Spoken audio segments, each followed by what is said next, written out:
the Mandelson Epstein problem is potentially a very difficult one for Starmer, not least because he's just fired his deputy over a £40,000 tax mistake. Now, nobody called that malicious when Angela Rayner did it. They called it silly. They called it careless. And it becomes increasingly hard for Starmer to justify firing a deputy working class woman when he's not firing, an ambassador who is clearly linked in some way or other to a convicted paedophile.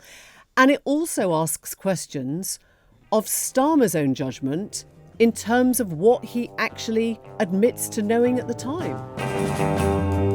It's Emily. And it's John. And as we start to record at 1:45, one of those women who has gone for the Deputy Labour leadership role, Bel Ribeiro Addy, has just called for Peter Mandelson to resign. We're going to start by looking at some of the claims, the allegations against the man who, in that birthday book to Epstein, called himself Jeffrey Epstein's best pal.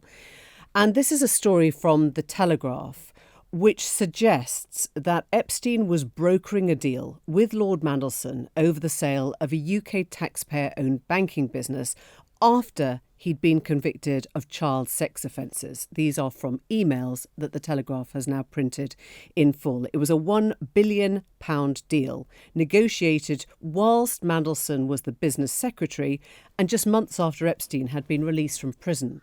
And the timeline here is something that is worth checking because there is a suggestion from both the Telegraph and from NPR, the American network, that Peter Mandelson was actually staying in Epstein's Manhattan townhouse, the one he calls 71st because it's on 71st Street, in the month of June 2009. Epstein had pled guilty to child prostitution a year earlier in 2008. He was in prison and he wasn't released from prison until July 2009. In other words, it is virtually impossible for Peter Mandelson not to have known that the man he was dealing with was in prison on charges of child prostitution whilst he was trying to broker a £1 billion deal as the UK government's business secretary. Epstein emerged from jail a month later. And these are some of the questions that are now whirling round not just Peter Mandelson, but the Prime Minister himself. Who knew what of those negotiations? And what does it say about the judgment of the man who is now our ambassador to Washington, that he thought he could still operate, he could still essentially effect financial deals with a convicted paedophile? Look, Peter Mandelson was swimming in a circle of very wealthy individuals who were all friends and kind of moths to a flame around Jeffrey Epstein. And what you've seen is the confluence of three things. You've seen the confluence of sex, power, and money. With Mandelson, the sex bit was not part of it. He was there with his partner when he was staying with Jeffrey Epstein. Peter is gay. That's not what drew Peter there. But money and power seems to have been a part of it. And there was another figure in all of this, a guy called Jez Staley, who was a head of the private bank of JP Morgan in New York.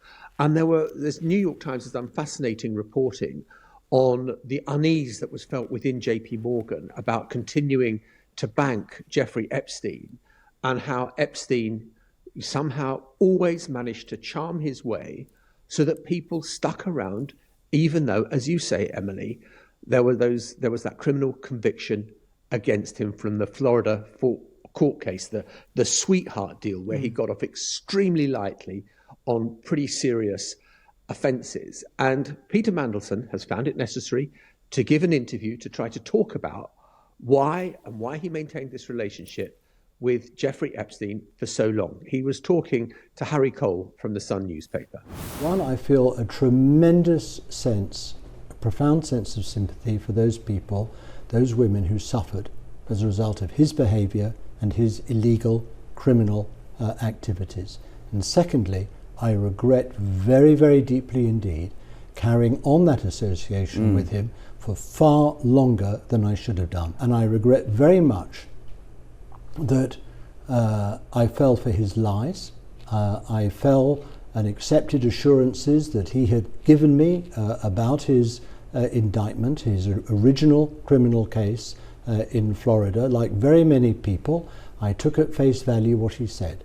With hindsight, with fresh information, many years later, we realized that we had been wrong to believe him. He's a charismatic criminal liar, we now see. And I regret very much indeed, I felt it like an albatross around my neck since his death in 2018 or 19 when it was. I feel a tremendous sense of regret, not only that I met him in the first place, but I continued the association, and I took at face value the lies that he fed me and many others. So Peter Mandelson there expressing his deep regret that he had stayed in touch with Jeffrey Epstein. I have to say I got the shivers watching that interview this morning, because it was exactly the same line of questioning that I put to Prince Andrew nearly 6 years ago. Obviously, as you say, the allegations were very different. These were financial, they were not sexual. But it is pretty much the same line of questioning. Why did you carry on being his friend or being his associate after you knew? And when the question was put to Prince Andrew, he said he thought it was the honourable thing to do, to tell him in person, to go and stay at that same Manhattan townhouse for 4 or 5 days. It was the honourable thing to go to Jeffrey Epstein and break the news in person. But now we've got a man who was in the House of Lords, smoothing the path for a billion-pound deal with a man who'd been convicted of sex abuse. He's now our ambassador to Washington. Why should our reaction be any different? Well, I think that is the question that Keir Starmer is going to have to wrestle with, because I thought it was a distinctly uncomfortable encounter that he had with Kemi in the Commons today. Maybe I'm kind of interpreting too much or overreading. Starmer said, Peter Mandelson, our ambassador, has my support. Normally you would say, has my full support. And it was kind of somewhat watery thin, I thought. And I am fascinated to know, and I thought, Badenoch, we mocked her for doing so terribly last week when it was Angela Rayner in the crosshairs. I think she absolutely hit the target today by saying, did you know this stuff? Were you aware of these relationships? Were you aware of the closeness of the relationship between Peter Mandelson and Jeffrey Epstein, my best pal, as he says in that letter? Because I think it is excruciating for Peter Mandelson. I think it's also excruciating for Keir Starmer over what he does. It's one thing to come to the House of Commons to defend one of your ministers. That is the normal practice of what happens in government. You don't expect to have to do that and expend political capital on an ambassador. Yeah. And that's what Keir Starmer had to do today. Yeah, we're going to be looking at that in more detail. But I think it is important to understand when he gave that interview that he was asked about the business relationship. And he said, these are the words he said, Epstein operated in a financial business way above my level, a prolific social networker. During all the time I was an associate of his, I never saw the evidence of wrongdoing, no introduction to women. He refers to himself being a gay man, of course. And what he's telling us there is that he never saw young women. Again, it's an exact echo of the same question that I asked Prince Andrew in different circumstances. But Mandelson doesn't actually deny the facts coming out of the Telegraph story about that deal. In fact, he goes a step further and he says there will be more material coming out, there will be more emails, there will be more proof of exchanges. In other words, he knows that whilst there may not be, an Epstein file or a little black book or whatever the terminology is to describe, the people that are sort of sewn into that Epstein scandal, he knows of the exchanges that he had with the world's worst paedophile. And he assumes, probably rightly, that they are going to come out. What bewildered me, listening to Prime Minister's questions today, was, again, you keep thinking, why don't Downing Street get ahead of the story? One of the things to do would be say, right, okay, look, this has come out. It's very embarrassing. It's deeply, Mandelson regrets it. Here's the email exchanges as well that have taken place over the years. And you put it all out there and let people decide. But if you're being dragged to this position of openness and you're just having to play a dead bat in the meantime, I sort of felt that in the end of Prime Minister's questions, Mandelson was in purgatory. He hadn't gone to hell, but he wasn't free either. And I just think that there is a lack of kind of deftness. And I wonder how much Keir Starmer has been caught by surprise by all of this and is in the dark himself over much of it. We'll be back in just a moment, looking at the whole question of how this has come about and what processes were put in place to scrutinise Peter Mandelson's appointment as ambassador to Washington. Kemi Badenoch was forensic. The questions weren't larded with adjectives. She just stuck to the focus of the questions that needed answering by Keir Starmer, and Keir Starmer was kind of had a lawyerly response saying the due process was followed in his appointment, and I've got support for him, not full support, which, Kemi Badenoch asked, do you have full support? He said, I support the ambassador. And I kind of think that, Kemi Badenoch landed the blows. It should also be said that Ed Davey as well raised the question of Peter Mandelson staying on as our ambassador in Washington. So you've now got the leader of His Majesty's opposition raising the question of whether Mandelson can stay, and the leader of the third biggest party in the Commons, the Liberal Democrats, saying, can Peter Mandelson stay? A contender for the deputy leadership, as you just reported, Emily, is saying, can Peter Mandelson stay, and arguing that he shouldn't.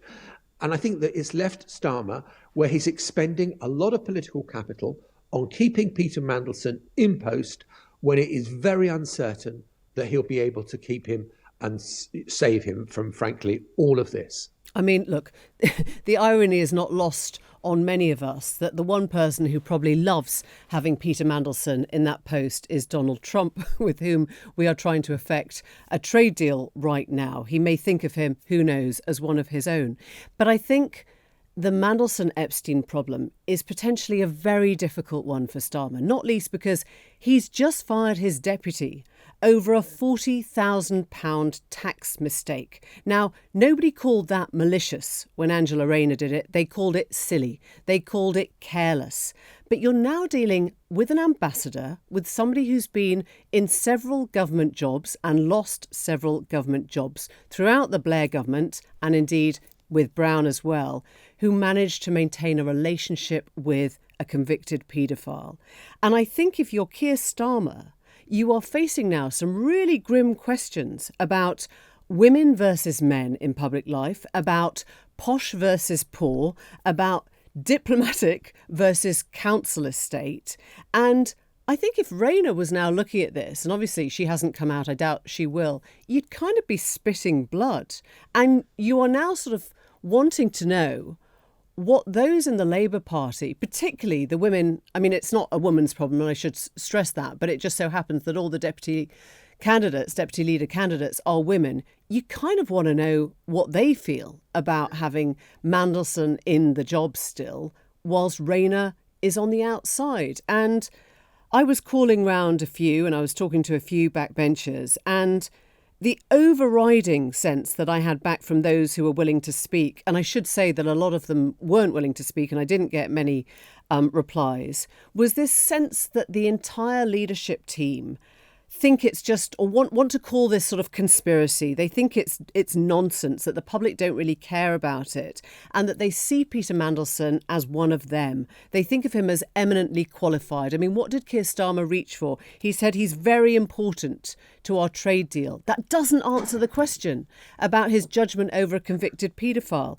It suggests that he thinks that the trade deal is now more important and more urgent, and it's more key to keep a man whose judgment has been shown time and again to be lacking in a very prestigious job. And I'm not sure how comfortable that's going to be for many in the Labour Party, women and men.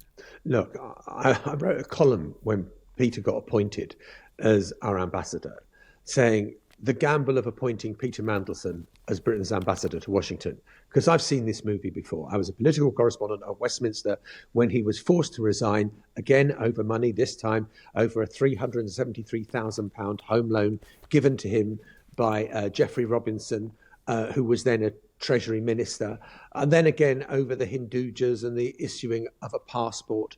And the thing about Peter Mandelson is that he is brilliant. He is phenomenal political brain, but he does have a habit of getting into trouble. And there is always the slight whiff of cordite about him. One other thing I would say about Peter is that those who love him adore him and think he is brilliant and see the merit in an awful lot that he does. But Peter has a history of also breaking a lot of legs along the way. He makes enemies quite easily. He can be very acerbic. And there are plenty of people who kind of will be relishing the idea that Peter Mandelson is in trouble again. The one person who won't be relishing it is Keir Starmer. And as you say, the Trump point, I'm just, look, when Peter's name started circulating about becoming our ambassador with Donald Trump as president, I thought, these two people are two people who have absolutely nothing in common whatsoever. They're as different as could be. They have one thing in common, Jeffrey Epstein, and it's damaging them both. Yeah, and I guess that takes us right back to the question that Keir Starmer was unable to answer. I mean, I think there was a lot of sort of speculation at the time that if Kamala Harris had won in 2024, then he might have appointed David Miliband, who he sees more as on the sort of Democrat side of things. And when Donald Trump won, Starmer thought, OK, it's time to put a Brussels negotiator in, somebody who can maybe help with the trade deal, get that over the line. And so he appointed Peter Mandelson to the job. But we want to know now, and the question that Kemi Badenoch was asking, quite pertinently, I think, is how much of all this did Keir Starmer know? How much did he ask about? And when he says due process was done, I mean, what an empty phrase. Because if due process was done and it didn't reveal any of this stuff, then what kind of a process is it, right? It didn't work. And if due process wasn't done, then he's lying about it. And if he knew about this all originally, but just kind of thought, oh, well, whatever, I've got to get the trade deals done, we'll be fine, then how naive was that? So I think whichever way you look at it, it becomes increasingly difficult for Peter Mandelson to stay in a job once all this stuff is public and once the reaction of the wider Labour Party starts sort of shaping itself.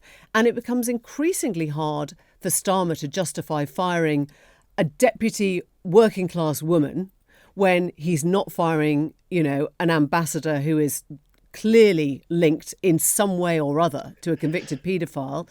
And it also asks questions of Starmer's own judgment in terms of what he actually admits to knowing at the time. Look, it was always a risk, and Starmer would have been aware that it was a risk. He knew the backstory of Peter and the sort of problems that he's had in the past.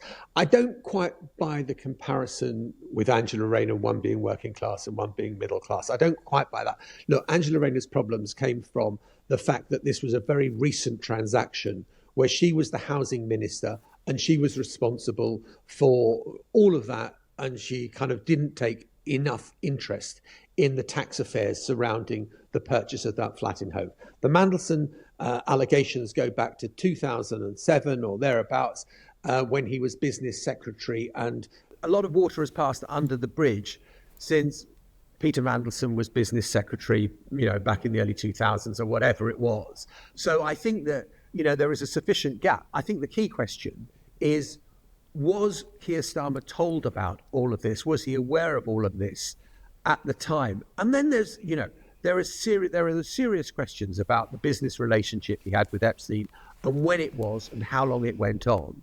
And then you've got the other set of serious questions as well, which is kind of the perception of this, of, our ambassador sort of cozying up to this guy Epstein. And it just looks terrible, given what we all know about Jeffrey Epstein. Yeah, we're just getting some new lines out from the lobby briefing, the briefing that always comes to journalists after Prime Minister's questions.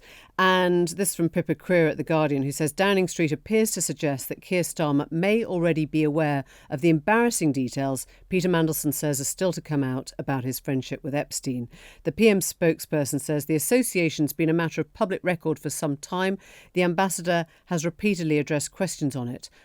I guess not including the time last year that he told the Financial Times to off when they asked him about it. He says that Mandelson went through extensive security vetting and background checks by the Foreign Office and the Commonwealth Office, and that Number 10 has confidence in that process.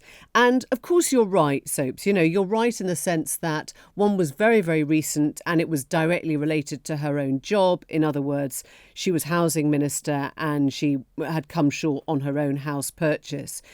But I wonder whether it still has a relevance when many in the party, and I'm not saying necessarily in cabinet, I'm not saying those around Keir Starmer, but the perception, I think, is that the government is quite good at closing its eyes, plugging its ears, you know, sort of rounding up the wagons until those voices, until the clamour, until we hear from, you know, maybe the victims' voices more directly who say, what on earth are you doing?